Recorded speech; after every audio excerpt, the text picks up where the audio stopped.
From the moment humans learn to count, we have feared what comes next. We fear losing control. We fear the unknown. But imagine, what if death did not wait, did not care? What if it was a force that haunted you? This is the central terror of the Final Destination series. Death as an unstoppable design. And now, in Final Destination Bloodline, we are going back to the very origin of this terrifying idea, back to the beginning of how death's design works. A story that blurs the line between faith, fear, and pure horror.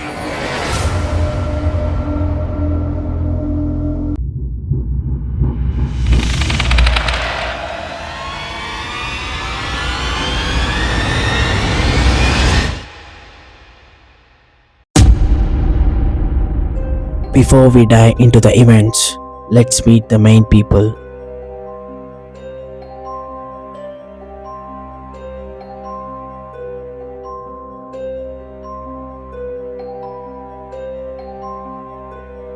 The movie begins with the family going on a luxury cruise ship in the past. But something is wrong from the moment they stepped on board. Security cameras catch strange glitches, lights flickered in abnormal patterns. A child laughter echoes in empty halls. Before the cruise began, a young girl named Olivia Castell has a chilling vision. She sees the ship exploding in fire and metal. People screaming, echoes everywhere. She wakes up in terror. Some passengers laughed. They think she had a nightmare, but later the vision starts matching reality. A spark from the engine room, a chain reaction of explosions, the entire cruise ship torn apart. Everyone on board dies. But Olivia, she should have been on that ship. She avoided boarding because in her mind she saw the end before it began. This is the first moment we understand death doesn't come randomly. It previews itself. It doesn't kill at once. It moves in pattern. Death wants balance. Now, in the present timeline, we meet Kevin Fisher and his friends at a college party. The group decides to attend a martial arts demonstration, where a special sport demonstration is taking place. An expert swordsman is about to cut through objects, including a barrel full of water, when suddenly Kevin has a strange feeling of dread. He senses something is off. He tries telling his friends, but before he finishes, the barrel bursts. The force of the water pushes people back, metal beams snap, and a deadly accident began. People are killing in horrifying ways, collapsing scaffolding, falling metal, but Kevin survives. At first, he thinks it was a bad accident, but that night he dreams of the cruise explosion, the same vision Olivia had. He hears whispers that you cannot cheat death. Kevin meets Mia, who witnessed the sword accident from another angle. They compare notes. Kevin mentioned the cruise disaster story from years ago. Suddenly, they realize something important. All these events follow a pattern, a design, a list. A list of people who should have died but escaped. They survived, but their deaths were rescheduled. They cheated fate once. Now the design is catching up. This is the core idea of Final Destination. You can postpone death, but you cannot stop it.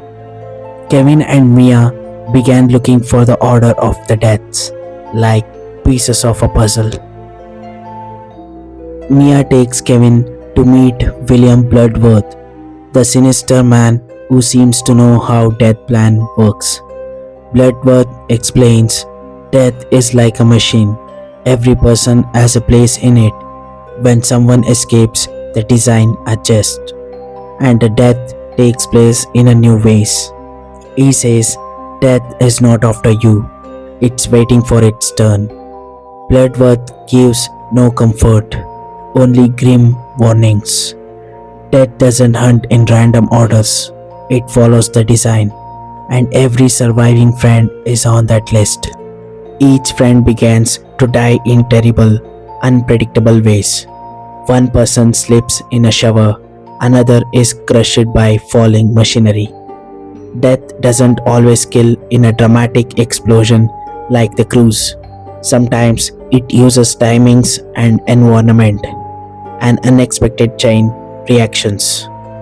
This is what makes the Final Destination series chilling. It teaches us that even ordinary things can become lethal once the design begins.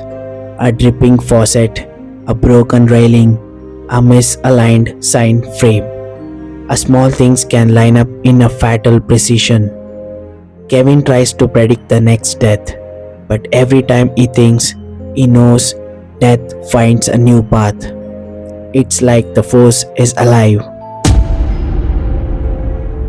Kevin and Mia begin to record everything: the order of the people, close calls, the surroundings, and the environmental hazards. They think they can beat the design, but as the death continue, they realize that trying to avoid death makes the design change shape. Like the design adapts. They soon learn death is not a threat, it's a law, and law cannot be broken. Bloodworth appears again, warning them, when you cheat death, you buy time, but not forever. Time is the only thing they have, and someone always runs out of it. In the final act, Kevin and Mia believe they found a way to break the cycle. They set a trap, they gather all the survivors together, they try to force an end to the design. But the force rearranges itself. Objects fall, lights flicker, metal beams break, and the water pressure changes. The environment itself becomes a weapon. One by one, each friend begins to fall into death design again. In the final moment, Kevin and Mia face the most terrifying truth. Death doesn't chase you, it waits until the cycle is complete. And once it decides, nothing can stop it. They confront an impossible choice: risk their own lives to save others, or accept that the design will always win. In the end, Kevin and Mia find a moment of peace, not because they survived, but because they finally understood death is not a villain, death is a system that keeps balance, a system that eventually collects every life one way or another.